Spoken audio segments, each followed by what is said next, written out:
Ang panitikang Pilipino ay isang kayamanang kultura ng bansa na naglalaman ng mga salaysay, tula, nobela at iba't ibang anyo ng sining na nagpapahayag ng damdamin, karanasan at kaisipan ng mga Pilipino.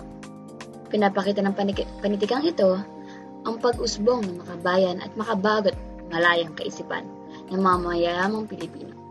Sa pamamagitan ng akdang ito, nahuhubog at naipapahayag ang pagmamalasakit sa bayan at ang layunin na itaguyod at ang kagalingan ng Pilipinas.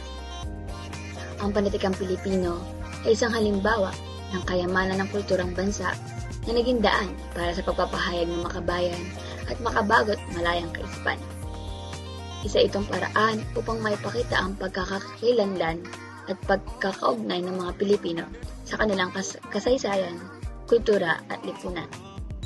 Sa pamamagitan ng kwento ng kabayanihan, pag-asa, at pakikibaka na ilalathala ang diwa ng pagmamalasakit sa bayan at ang pagnanais na mapaunlad ang Pilipinas. Isa pang aspeto ng panitikang Pilipino bilang lingsuran ng makabayang kaisipan ay ang pagpapahalaga nito sa wikang Pilipino.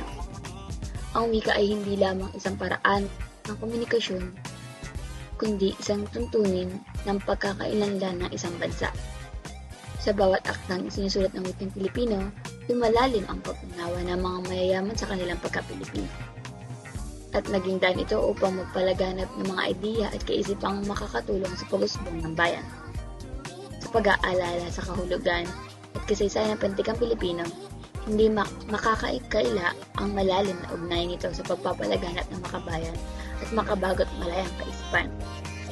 Ang mga akdang Pilipino ay naglalaman ng mga aral, kwento, ng pagsusumikap at halimbawa ng kabayanihan na bibigay inspirasyon sa mga mayayaman na mahalin ang bansa at itaguyod ang kapakanan nito.